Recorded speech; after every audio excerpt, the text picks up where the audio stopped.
जब तक मैं जींद के लोकप्रिय विधायक भाई किशन मिड्डा जी से निवेदन करूंगा कि वो आए और आए हुए हमारे सभी साथियों का अभिनंदन स्वीकार करें। भाई किशन मिड्डा जी, जोरदार तालियां बजा करके। अरे आपके बीच का साथी है, अपना मित्र है, जोरदार तालियां बजा करके उनका स्वागत करें। सबसे पहले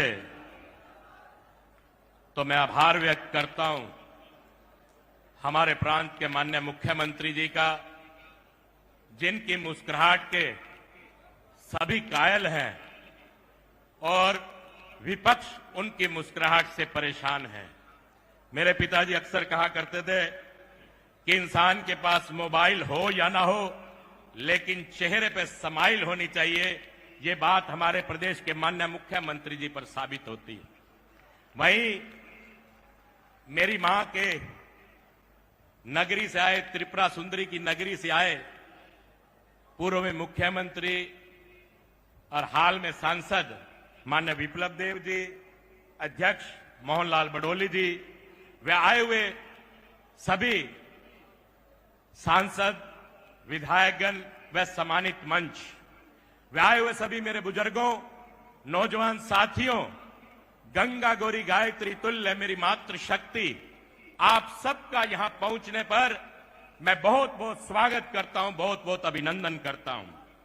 आप लोगों के जोश और जुनून को देखकर एक शायर का शेर याद आता है कि फैसला कुछ भी हो, फैसला कुछ भी हो, मंजूर होना चाहिए। जंग हो या जुनून हो, भरपूर होना चाहिए।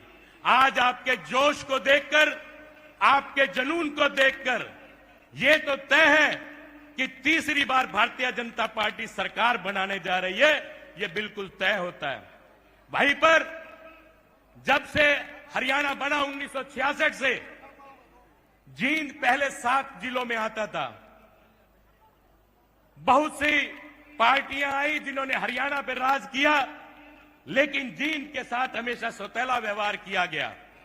लेकिन आप जानते हैं कि इन 10 वर्षों में किस प्रकार से जींद का उद्धार हुआ। अभी हाल ही में माननीय भूपेंद्र हुड्डा जी जींद आए, वो कहते थे कि हरियाणा मांगे हिसाब। अगले ही दिन ही मैंने प्रेस कॉन्फ्रेंस कर हुड्डा साहब से कहा कि हुड्डा साहब, आप हिसाब मांगना जानते हैं, जो व्यक्ति हिसाब मांगना जानता है उसे हिसाब देना भी आना चाहिए। क्योंकि 10 साल कांग्रेस की सरकार रही, आपके पिताजी सत्तासीन रहे। क्या 10 सालों के अंदर आपने जींद को संभालने का काम किया? क्या आपने इन 10 वर्षों पर अपने पिताजी के नाम से CRSU यूनिवर्सिटी बनाई? क्या उसकी 4 दीवारी को बढ़ा देने का भी काम किया? वहीं पर मेरे पिताजी ने मांग उठाई कि इस रीजनल सेंटर को यूनिवर्सिटी में तब्दील किया जाए। वही आज आप देख सकते हैं, माननीय हुड्डा साहब कहते हैं कि जिन रोडों से मैं आया हूं वो रोडें खराब हैं।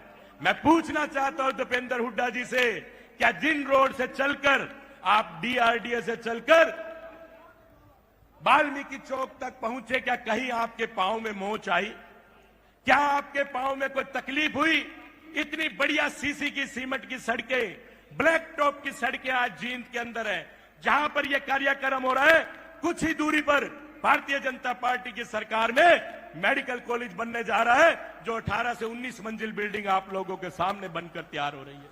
वहीं पर जहां यह कार्यक्रम हो रहा है, इसके पड़ोस में ही पैरा मेडिकल कॉलेज की स्वीकृति देने का काम हमारे मुख्यमंत्री जी ने करने का काम किया। हमारी वकालत की पढ़ाई पढ़ने के लिए बच्चे बाहर जाते थे, लेकिन विधानसभा में आपके इस बेटे ने आवाज उठाई, लॉ कॉलेज भी जींद में लाने का काम किया। अब जींद के बच्चों को बाहर नहीं जाना पड़ेगा। भाई और बहनों, मैं आपको विश्वास दिलाना चाहता हूं कि इन 10 वर्षों में जो 1966 से हरियाणा बढ़ा, तब से लेकर आज तक किसी भी सरकार ने जींद को इतना पैसा नहीं दिया। आज 9 नेशनल हाईवे जींद से जुड़ रहे हैं। वही आप अच्छी तरह जानते हो कि आज अगर आपको वैष्णो देवी जाना होगा तो मात्र 7 घंटे में आप जींद से वैष्णो देवी पहुंच जाएंगे। इससे ज्यादा और बात क्या हो सकती है? भाई और बहनों, बात पानी की चलती है तो 400 करोड़ रुपए की लागत से हमारे मुख्यमंत्री जी ने भाखड़ा का पानी देने का काम किया। वही 25 करोड़ की सड़कों की मंजूरी देने का काम किया, रिंग रोड की स्वीकृति देने का काम किया। और वहीं पर मैं आपको बताना चाहता हूं, गांव को लेकर भी 21 स्वरूपगढ़ निर्जन में नए जलघर और क्लस्टर परियोजना बनाने का काम किया। सभी चौकों के निर्माण कार्य करने का काम किया। मैं ये आपको बताना चाहता हूं, सर छोटू राम जी के नाम से चौक, देवीलाल चौक का निर्माण, पुनर्निर्माण, इस प्रकार से अनेक चौकों की स्वीकृति देने का काम किया।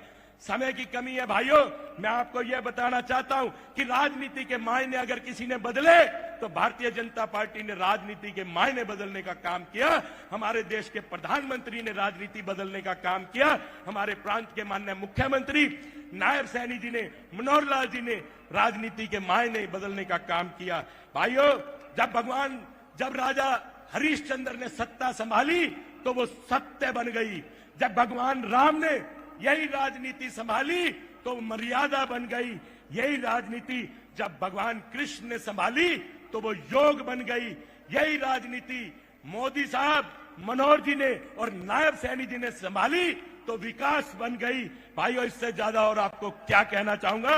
एक ही शेर के साथ मैं अपनी बात को समाप्त करूंगा और आप लोगों से निवेदन और प्रार्थना करता हूं, चुनाव का बिगुल बज चुका है। आप सबसे निवेदन, ज्यादा से ज्यादा वोट पोल कराने का काम करें और कमल के फूल को जिताने का काम करें। हरियाणा में तीसरी बार नायब सैनी जी की सरकार बनाने का काम करें। तूफानों से आंख मिलाओ, ये सब आप वर्कर साथियों के लिए कहना चाहता हूं। तूफानों से आंख मिलाओ, सैलाबों पर वार करो, मल्हाओं का चक्कर छोड़ो, तैर के दरिया पार करो। आप सभी ने मेरी बात को सुना, आप सभी का बहुत बहुत आभार व्यक्त। जय हिंद, जय भारत, जय हरियाणा।